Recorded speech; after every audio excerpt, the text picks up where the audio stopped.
Olá, boa noite. Meu nome é Olivia. Nosso grupo é composto, além de mim, pela Marcela, pelo André, pela Lívia e pela Raíssa. Nós iremos apresentar um tema muito importante e relevante nesse seminário, que é a ressocialização do preso no sistema carcerário brasileiro.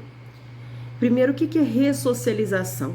Ressocialização é o processo de retorno do preso à sociedade.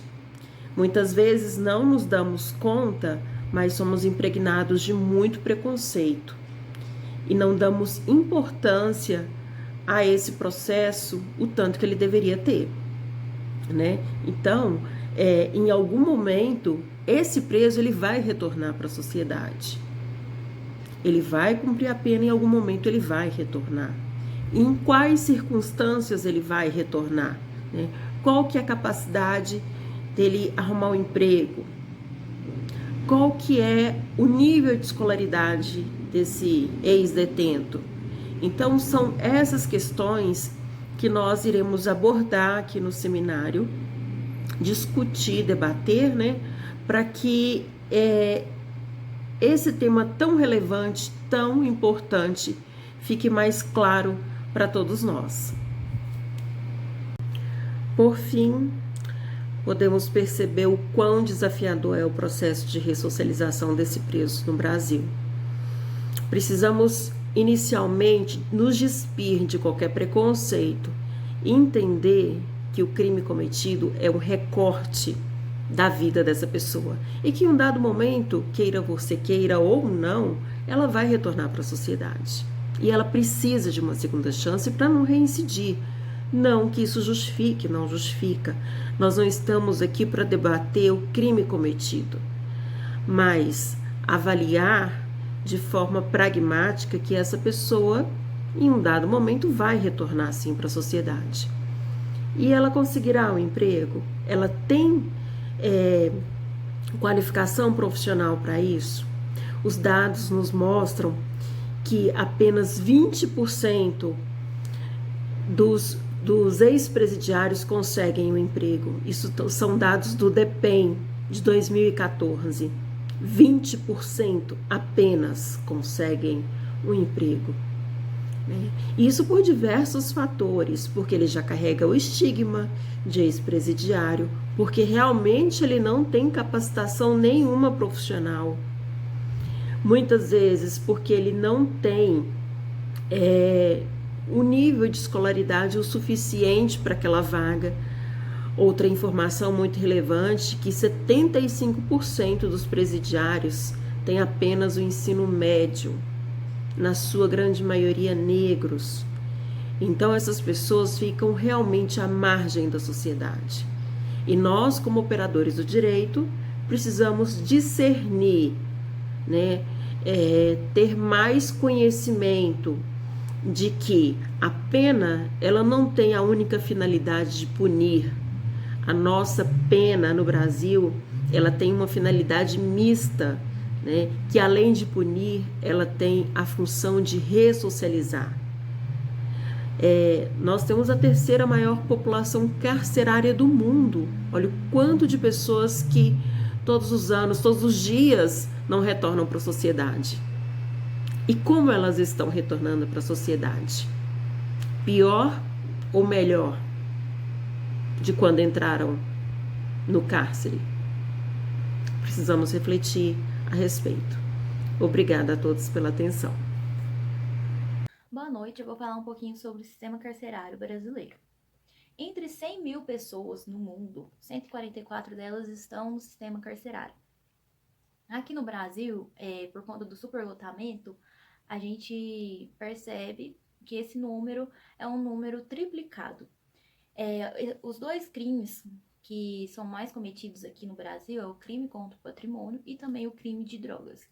Em 2020 para 2021, eles tentaram abrir 17 mil vagas no sistema carcerário brasileiro, porém, por conta da superlotação, eles não conseguiram suprir essa necessidade de ter mais vagas. Aqui no Brasil, como muitos sabem, não há de se falar em uma lei com pena de morte, né? O Estado, ele ele é responsável por cuidar desse preso, né?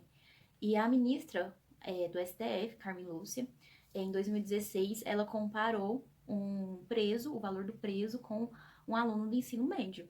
E esse valor, tipo assim, é um absurdo, porque durante um mês, um preso custa 2,4 mil reais. Agora, um aluno do ensino médio já custa 2,2 mil reais por ano.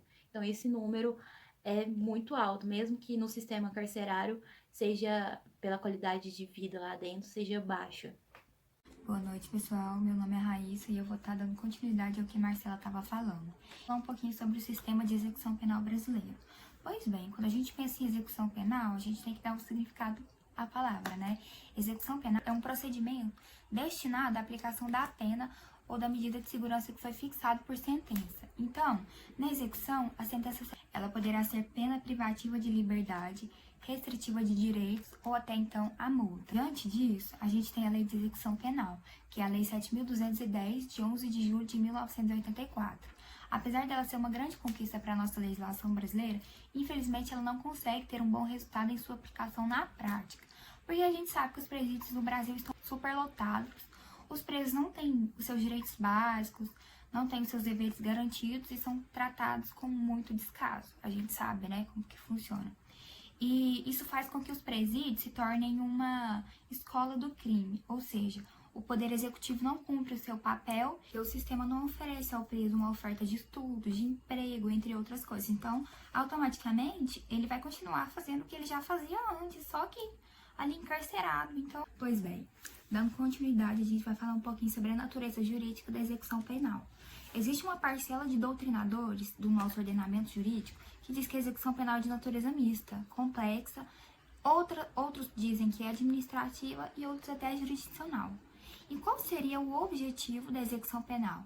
O artigo 1º da Lei de Execução Penal nos diz o seguinte: a execução penal tem por objetivo efetivar as disposições de sentença ou decisão criminal e proporcionar condições para a harmônica integração social do condenado ou do internado. Sendo assim, o Estado passa a exercer seu direito de punir o criminoso, seja privando sua liberdade ou cumprindo qualquer outro tipo de pena, que com isso seja inibido a aplicação da punição. Há quem acredite que com a aplicação da punição, a readaptação e a reeducação do condenado é garantida, mas a gente sabe que geralmente não é assim que funciona. Na maioria dos casos não é, né? A finalidade da aplicação da pena é reintegrar o condenado após o cumprimento de sua pena à sociedade, ou seja, fazendo com que ele possa voltar a se reintegrar na sociedade de forma pacífica, tranquila, como se ele fosse uma pessoa normal, para que ele possa voltar a conviver em sociedade de maneira íntegra, honesta e digna, como qualquer outro ser humano. Existem vários princípios relativos à execução da pena. A nossa doutrina traz alguns, que são o princípio da humanidade das penas, da legalidade, da proporcionalidade da pena, da vedação ao excesso da execução, da personalidade da pena, da isonomia, da jurisdicionalidade e da ressocialização. Vou falar um pouquinho sobre a teoria da pena e também das suas finalidades. A pena ela é imposta pelo Estado e é ligada a uma ideia de castigo. Temos 3 teorias de pena. A teoria absoluta, onde o agente ele é punido pelo crime que cometeu. Temos a teoria relativa, onde eles vão tentar evitar a prática do crime. E temos a teoria adotada pelo Brasil, que é a teoria mista, onde a pena ela tem finalidade de reparar o dano e de ressocializar o condenado. Conforme o artigo 32 do Código Penal, temos 3 espécies de pena. A primeira, as privativas de liberdade, as restritivas de direitos e de multa. A finalidade da pena, nós também temos 3, que é a preventiva, onde eles vão evitar essa prática do crime. Temos a ressocializadora, onde tem o objetivo de readaptação social. E temos a retributiva, que é de impor um castigo.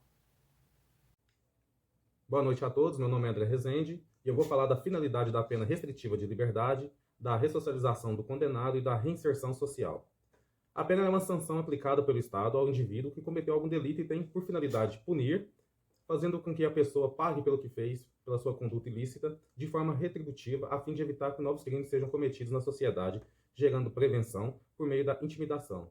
Visa também vislumbrar a reinserção do condenado ao convívio social. Dentre as consequências, a sanção penal, a privação de liberdade, a qual restringe o bem jurídico, onde o indivíduo é segregado a um sistema prisional precário, com a pretensão de tornar a sociedade mais segura e que haja a correção do criminoso. Entretanto, a pena privativa de liberdade deixou de intimidar, não recupera o apenado e para o criminoso habitual não o pune, pois esse já se adequou ao cárcere e passa a se tornar um estranho ao convívio dos demais cidadãos.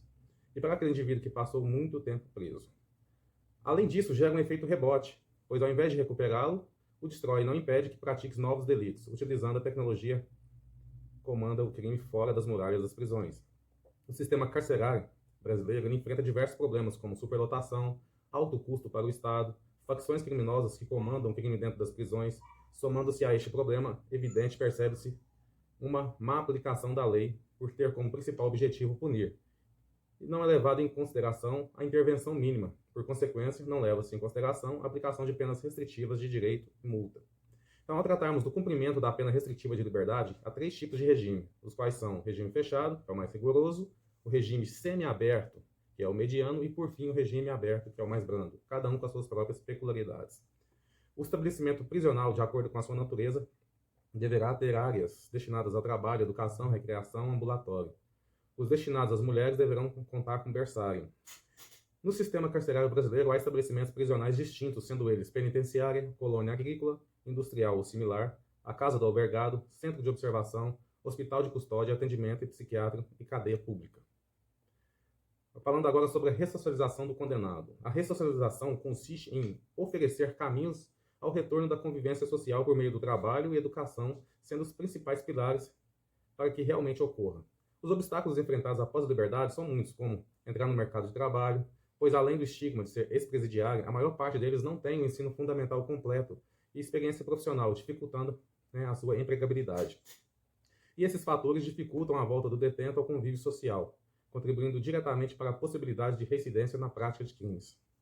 Então, a ressocialização do apenado é um grande desafio, e é cercado de preconceito sobre a sua capacidade de regeneração. Contudo, ainda existem aqueles que acreditam numa segunda chance. O Brasil ele conta com a APAC, que é a Associação de Proteção e Assistência aos Condenados, e realiza um trabalho de reintegração social e recuperação dos condenados que estão no regime fechado, semiaberto e aberto. A APAC ela é uma entidade civil sem fins lucrativos, e o seu trabalho é baseado na valorização humana para a recuperação do apenado e a sua efetiva reinserção social após o cumprimento da pena. E há vários outros métodos de recuperação do preso. Uma delas é o estudo, para quem cumpre uma pena de regime fechado ou semiaberto, o qual contribui para a sua redução da pena, onde a cada 12 horas de frequência escolar equivale a 1 dia de desconto na pena. Para a remissão por estudo, são contadas as horas de efetiva participação do apenado, independente do seu aproveitamento, conforme a recomendação número 44 do CNJ. Entretanto, para o apenado, que foi autorizado a estudar fora do estabelecimento penal, precisa comprovar mensalmente a frequência e o aproveitamento escolar. Os estudos eles podem ser realizados de forma presencial ou por ensino à distância, o EAD, e o formato de ensino à distância são certificados pelas autoridades educacionais competentes e já é utilizado em alguns presídios do país. Há também a possibilidade da remissão da pena por presos que estudam sozinhos e consigam obter o certificado de conclusão do ensino fundamental e médio, com a aprovação do INSEJA, que é o Exame Nacional para a Certificação de Competências de Jovens e Adultos, e através também do ENEM, que é o Exame Nacional do Ensino Médio. Uma outra forma de remissão da pena é através da leitura, considerando que é um meio de reintegração do apenado e já é realidade de diversos presídios do país. A remissão pela leitura ocorre por meio de uma atividade complementar, principalmente para os apenados que não têm o direito de educação, trabalho e qualificação profissional assegurados. E para que isso ocorra, a autoridade penitenciária estadual ou federal precisa elaborar um projeto de remissão pela leitura, assegurando a participação do apenado que seja voluntária e que exista um acervo de livros na penitenciária. O apenado terá um prazo de 22 a 30 dias para a leitura de um livro e, ao final desse período, ele deverá apresentar uma resenha a respeito do assunto que será avaliada pela comissão organizadora do projeto. E a cada livro lido, haverá uma remissão de 4 dias na pena, com um limite de 12 livros por ano, ou seja, no máximo 48 dias de remissão por leitura a cada 12 meses. A religião também é muito importante no processo de ressocialização, já que proporciona uma convivência entre indivíduos e desperta sentimentos de perdão, arrependimento, tolerância e paciência, que muitas vezes são ponderados devido ao maltrato que são sujeitos na prisão. Através da religião, os condenados passam a ver a sua saída de forma positiva, acreditando que poderão conseguir uma verdadeira ressocialização e oportunidade de recomeçar. Então, sobre a reinserção social, é a tarefa de recuperação e reinserção do indivíduo na sociedade, e não é apenas o Estado, pois abrange a família e a sociedade, e há de ser considerado que o crime cometido é um recorte da vida desse indivíduo na grande maioria, e não toda a sua história de vida, sem contar que se estende à família, toda a dor e angústia do desafio, que é a ressocialização, e todo esse grupo está inserido na sociedade, portanto, ele é um problema de todos. A LEP, ela tem como objetivo a execução penal, efetivar as disposições de sentença ou decisão criminal e proporcionar condições para a harmônica integração social do condenado e do internado. Pode-se constatar que a lei possui uma dupla finalidade: efetivar o que foi sentenciado e dar sentido para que ele cumpra a pena de maneira humanizada, para que o preso volte ao meio social sem reincidir no crime. E é dever do Estado realizar medidas ressocializadoras que ofereçam aos presos condições que os habilite a enfrentar a volta ao convívio social, pois não adianta apenas aprisionar, sem condições, sem oferecer condições de reintegração ao meio social, o que possibilita a redução da reincidência e, consequentemente, educar o prisioneiro por meio da capacitação profissional, educação, atendimento psicológico e assistência social. A pena não consegue, por si só, fazer com que o preso se regenere e se reintegre à sociedade. Meu nome é Lívia e eu vou falar um pouquinho dos direitos humanos e garantias, dos presos. Os direitos humanos são uma importante ferramenta de proteção e efetivação da dignidade dos cidadãos em todo o mundo, E é ele que estabelece as condições mínimas de vida, que promove as condições para o desenvolvimento da personalidade, que limitam o poder dos governantes, que protegem os indivíduos face ao abuso do poder do Estado, e são garantias históricas conquistadas a partir de inúmeras reivindicações. A Constituição Federal de 1988 e o Código Penal de 1940 limitam o direito de punir do Estado, garantindo um tratamento punitivo que respeite a vida humana. E o Código Penal prevê a garantia da manutenção dos direitos sociais das pessoas após o encarceramento. E no artigo 5º da Constituição Federal é assegurado ao preso o respeito à integridade física e moral. A lei de número 7.210, que é nomeada como a Lei de Execução Penal, LEP, ela afirma a assistência ao preso, sobre o dever estatal de prestar assistência material, instalações higiênicas, vestuário, alimentação, na saúde, com atendimento odontológico, farmacêutico, médico, na assistência jurídica, com aqueles que não puderam pagar advogado, na educacional, ajudando na formação profissional, na social, preparando para o retorno do preso à sociedade, e até a religiosa, a liberdade de culto, liberdade de posse de livros ligados à religião, O artigo 3º da LEP prevê que ao condenado e ao internado serão assegurados todos os direitos não atingidos pela sentença ou pela lei. E em parágrafo único, diz assim: não haverá qualquer distinção de natureza racial, social, religiosa ou política. A LEP é voltada para a reintegração social do preso, Busca a prevenção dos novos crimes e a preparação da pessoa presa para o retorno ao convívio social, sem qualquer distinção, Então, presume-se que, embora haja restrição de liberdade do indivíduo, seus outros direitos fundamentais estão sendo mantidos e devem também ser respeitados, e estabelecendo um padrão mínimo à sobrevivência, do presidiário com dignidade. E no que diz respeito ao egresso, a legislação assegura alojamento e alimentação durante 2 meses, se necessário, É uma maneira de dar amparo para o retorno à sociedade. E se tratando do labor, ela afirma que o preso deve ser remunerado com pelo menos 3/4 do salário mínimo e determina uma jornada diária mínima de 6 horas e máxima de 8 horas no desempenho do trabalho interno. E na Constituição, essas garantias centram-se no artigo 5º, e são vários os incisos, eu vou citar alguns para vocês, Algumas garantias. É o princípio da isonomia entre um homem e a mulher, o princípio da legalidade, a terminante proibição da tortura, dos maus tratos, que é um tratamento desumano, degradante, e a preservação da intimidade, da vida privada, da honra e da imagem, a garantia de que não será discriminado por preconceito racial, a garantia de que a pena será cumprida em estabelecimentos distintos de acordo com a natureza do delito, a idade e o sexo do apelado, e, em tudo, a garantia do respeito à integridade física e moral. Agora eu passo a palavra para a Olívia, que vai concluir o nosso trabalho.